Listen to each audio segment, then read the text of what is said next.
En el año 2000, una pequeña comunidad rural de Aberdeen, en Nueva Gales del Sur, Australia, quedó marcada para siempre por un caso que con el tiempo se convertiría en uno de los más impactantes de la historia criminal australiana.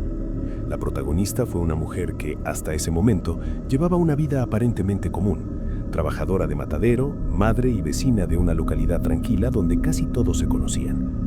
Sin embargo, detrás de esa rutina cotidiana existía una historia personal atravesada por conflictos, relaciones turbulentas y un temperamento que muchos describían como impredecible. La relación que desencadenó los hechos involucraba a su esposo, un hombre trabajador, padre de familia y conocido en la comunidad por su carácter reservado.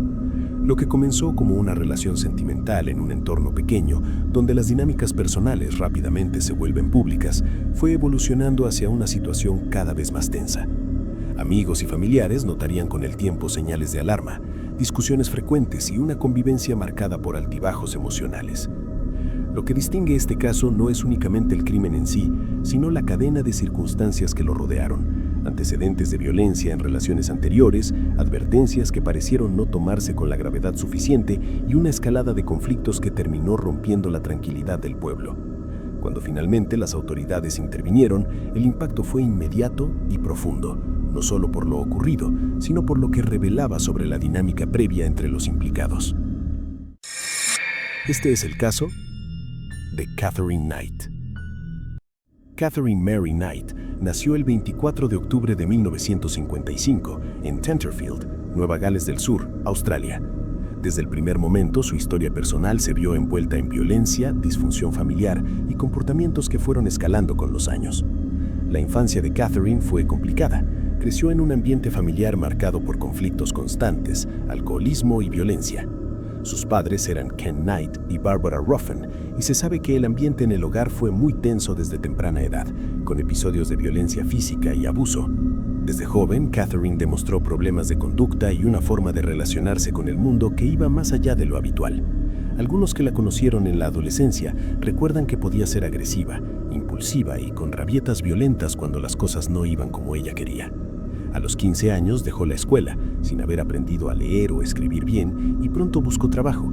Brevemente trabajó en una fábrica de ropa, pero más tarde lo dejó y terminó trabajando en un matadero o industria cárnica local, lo que ella misma describió como su trabajo soñado.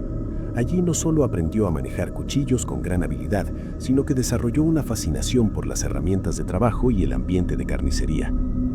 Incluso colgaba sus cuchillos personales sobre la cama en su casa, diciendo que los quería tener siempre a mano. Algunos vecinos y compañeros de trabajo la recordaban como alguien muy capaz en su oficio, pero con una inclinación hacia la violencia cuando se enojaba. A lo largo de su vida adulta, Catherine tuvo varios matrimonios y relaciones sentimentales, marcados por la violencia, los ataques físicos y las rupturas traumáticas. En 1976, con su primer marido, David Kellett, la violencia fue extrema desde el inicio. Intentó estrangular a David en la noche de bodas, después de una discusión, y continuó con abusos durante el matrimonio que incluyeron agresiones, peleas e incluso fracturas de cráneo propinadas con utensilios domésticos. En una ocasión, estando embarazada, quemó toda la ropa de Kellett y luego lo golpeó con una sartén, causándole graves lesiones. La violencia fue tan extrema que él llegó a temer por su vida y se separó de ella, aunque la influencia emocional que ejercía Catherine sobre sus parejas complicó varias de estas rupturas. También se registran casos de violencia con otros compañeros sentimentales, como David Saunders, a quien llegó a herir con armas blancas sin que esto detuviera sus relaciones problemáticas.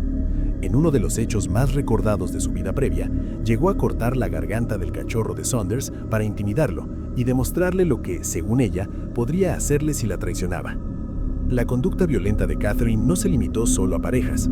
Testimonios periodísticos sobre su pasado mencionan incidentes con sus propios hijos, a quienes trataba con ira y castigos severos, e incluso serios altercados públicos, como arrojar violentamente un cochecito con su bebé en pleno centro de una localidad tras una discusión. Estas situaciones llevaron en varias oportunidades a intervenciones policiales y hospitalizaciones, aunque nunca hubo una evaluación integral ni tratamiento prolongado para abordar sus conductas destructivas. Los antecedentes familiares de abuso sexual y la violencia que vivió desde niña, según varios informes periodísticos y registros judiciales posteriores, provocaron en ella un profundo resentimiento hacia las figuras masculinas y una incapacidad para manejar el rechazo o el abandono de manera saludable.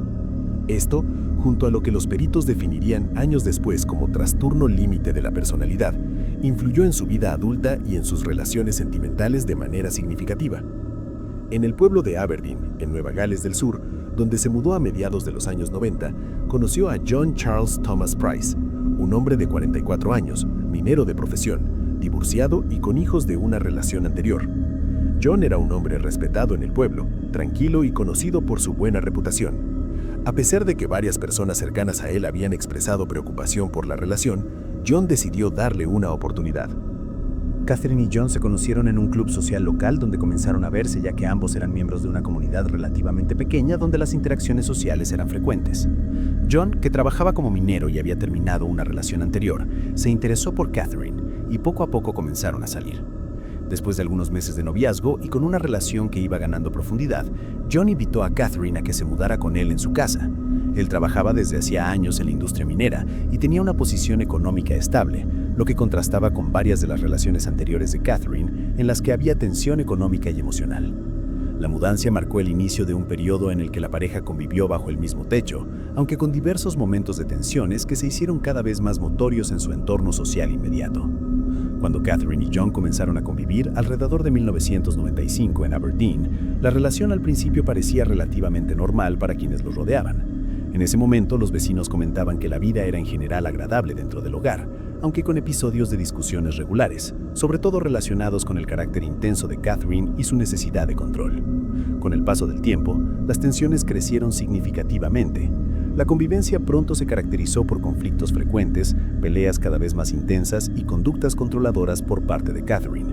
Por ejemplo, en una disputa sobre el matrimonio, John se negó a casarse con ella. Catherine reportó a John a su jefe grabando objetos supuestamente robados por él en el trabajo, que en realidad eran kits médicos caducados que él había recogido de la basura, lo que provocó que John fuera despedido después de 17 años en su empleo. Ese mismo día, John la echó de su casa por primera vez. Sin embargo, tiempo después, tras una investigación interna, se determinó que John no había cometido ningún delito. Fue posteriormente readmitido en su empleo, lo que permitió que continuara trabajando. Tras esa ruptura temporal, John y Catherine intentaron reanudar la relación, aunque con una condición diferente. Esta vez, él no quiso permitir que ella volviera a vivir con él de inmediato. Sin embargo, la violencia y los argumentos continuaron creciendo, y muchos amigos de John comenzaron a distanciarse de él porque no querían involucrarse en una relación tan problemática. Los conflictos no solo se limitaban a discusiones verbales. En varias ocasiones, la relación pasó a la violencia física. Se sabe que Catherine agredió físicamente a John en al menos un incidente, lo que llevó a John a intentar obtener una orden de restricción contra ella. A pesar de esos intentos, la relación siguió teniendo altibajos y los enfrentamientos emocionales y físicos se hicieron más comunes conforme pasaban los años. John había expresado en varias ocasiones a amigos y compañeros de trabajo que temía por su seguridad debido a las explosiones de ira de Catherine y a su incapacidad para manejar el rechazo o el abandono.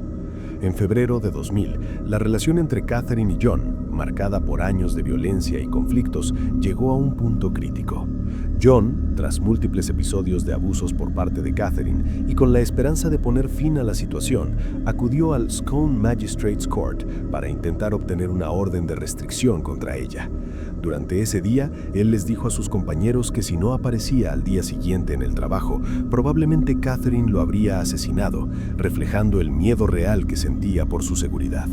Esa noche, John pasó tiempo con amigos fuera de su casa y, aunque había expresado su temor, decidió regresar a dormir.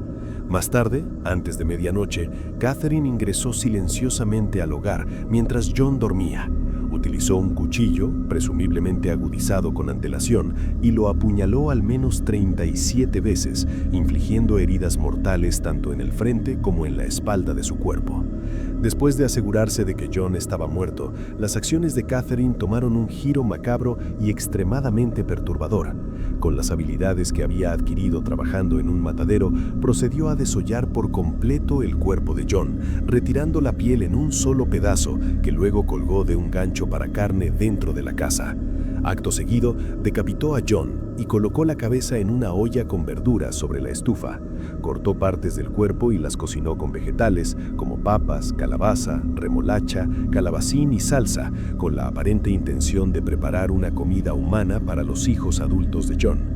Luego, dispuso la mesa con platos, cada uno con una porción de la carne cocinada y una tarjeta con el nombre de uno de los hijos, lo que indica la intención de que ellos consumieran el alimento. Esta preparación se encontró como si fuera una cena organizada. La mañana del 1 de marzo de 2000, John no se presentó a su turno laboral en la mina, algo que no era habitual en él. Sus compañeros sabían que estaba atravesando una situación complicada con Catherine y recordaban que el día anterior él había dicho que si no iba a trabajar, probablemente Catherine lo habría matado. Preocupados por su ausencia y por ese comentario, algunos colegas decidieron acercarse a su vivienda en Aberdeen. Al llegar, notaron manchas de sangre en la puerta principal. Ante esa escena alarmante, fueron ellos quienes llamaron a la policía. Cuando los agentes ingresaron a la casa, encontraron la escena del crimen y a Catherine Knight inconsciente por una sobredosis de pastillas. En algún momento después del crimen, Catherine consumió una cantidad significativa de pastillas en un intento de suicidio. No murió, pero quedó inconsciente y fue hallada en ese estado cuando la policía y los investigadores ingresaron a la casa. La escena que encontraron los oficiales fue descrita por uno de los agentes como una de las más horribles que había visto en su carrera. El cuerpo descuartizado, la piel colgada, la cabeza en el pote, los platos servidos y la presencia de Catherine inconsciente hicieron que varios policías tuvieran reacciones traumáticas ante lo que estaban presenciando. Después de su arresto, Knight fue llevada bajo custodia policial y puesta en espera de juicio. En el proceso penal de 2001, inicialmente se le ofreció declarar culpable de un cargo menor de homicidio involuntario, pero esa oferta fue rechazada por la Fiscalía. Finalmente, el 2 de marzo de 2001, fue formalmente acusada del asesinato de John Price y al principio se declaró no culpable. El juicio estaba programado originalmente para el 23 de julio de 2001, pero se pospuso debido a una enfermedad de uno de sus abogados. Más adelante se fijó una nueva fecha de inicio, 15 de octubre de 2001. Cuando llegó el momento de formar el jurado, el juez Justice Barry O'Keefe ofreció a quienes estaban en la lista la opción de excusarse, dado lo gráfico y perturbador del material que se presentaría, incluyendo fotografías de la escena del crimen. Varias personas optaron por no formar parte del jurado por esa razón. Sin embargo, al día siguiente del inicio del juicio, Catherine cambió su declaración de no culpable a culpable ante la sorpresa del tribunal, lo que llevó a que se dispensara al jurado y el juicio propiamente dicho no continuara. El juez había ordenado una evaluación psiquiátrica para confirmar si ella era capaz de comprender las implicancias de su decisión de declararse culpable, y los expertos determinaron que aunque padecía trastorno límite de la personalidad, estaba mentalmente sana para afrontar el juicio y entender sus actos. A pesar de cambiar su declaración a culpable, Catherine nunca admitió de forma clara que había cometido el asesinato ni expresó remordimiento durante el proceso, y su defensa había considerado inicialmente la posibilidad de argumentar amnesia o disociación, aunque no prosperó porque los psiquiatras concluyeron que ella sí entendía lo que estaba haciendo. Durante la audiencia de sentencia, el juez O'Keefe revisó detalle por detalle los hechos terribles del crimen, incluyendo la brutalidad del ataque y los actos posteriores al asesinato. El fiscal presentó testimonios de expertos forenses y policiales, incluyendo a peritos que describieron cómo se encontró el cuerpo, los cortes y la preparación del escenario macabro que siguió al asesinato. Aunque las fuentes públicas no suelen transcribir textualmente cada testimonio, sí recogen que esos expertos confirmaron que Catherine había actuado con conocimiento, intención y acción deliberada, y no bajo un estado irreal o inconsciente de sus hechos. Durante la sentencia, se registró que cuando un testigo experto, identificado en comienzos del juicio como Timothy Lyons, explicó en detalle cómo Catherine había desollado y decapitado a John, ella se volvió histérica y tuvo que ser sedada dentro de la sala del tribunal. Finalmente, en 8 de noviembre de 2001, el juez Barry O'Keefe sentenció a Catherine Knight a pena de cadena perpetua sin posibilidad de libertad condicional, una sentencia histórica porque nunca antes una mujer en Australia había recibido tal condena. En la sentencia, el juez declaró que el crimen fue extremadamente cruel, premeditado en parte por la forma en que se planeó y ejecutó, y que Knight mostraba ausencia de remordimiento, lo que hacía imperativo que nunca pudiera volver a ser liberada. Tras el juicio, fue ingresada en el sistema correccional del estado y actualmente cumple condena en el Silverwater Women's Correctional Center, un penal de máxima seguridad ubicado en Sydney, destinado a mujeres condenadas por delitos graves. Catherine Knight sigue viva. Actualmente tiene más de 70 años y no existe registro oficial de enfermedades terminales ni traslados recientes fuera del sistema penitenciario. En cuanto a su comportamiento en prisión, los registros públicos disponibles no detallan incidentes disciplinarios graves posteriores a su condena. A diferencia de su vida previa, marcada por agresiones constantes en relaciones sentimentales, no hay reportes ampliamente documentados de ataques violentos dentro del penal. Sin embargo, fuentes periodísticas australianas han señalado que continúa siendo considerada una interna de alto riesgo debido a la naturaleza extrema de su crimen. En junio de 2006, Catherine presentó una apelación ante el Tribunal de Apelaciones de Nueva Gales del Sur, argumentando que la pena de cadena perpetua sin libertad condicional era excesiva.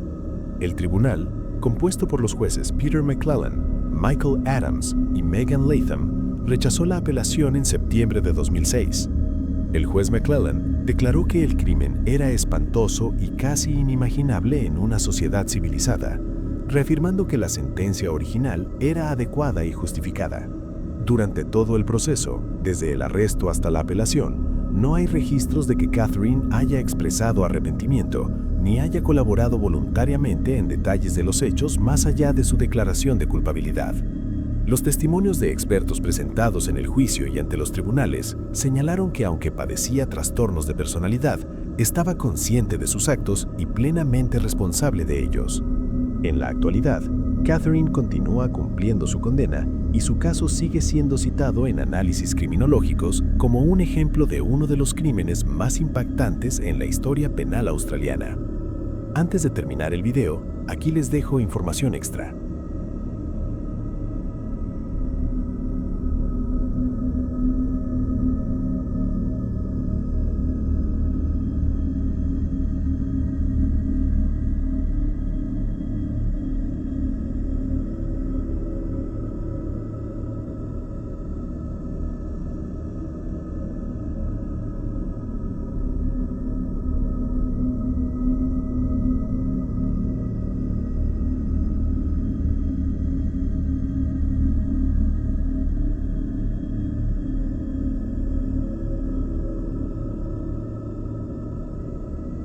Si les gustó el video, no duden en darle like y suscribirse, que eso me ayudaría muchísimo.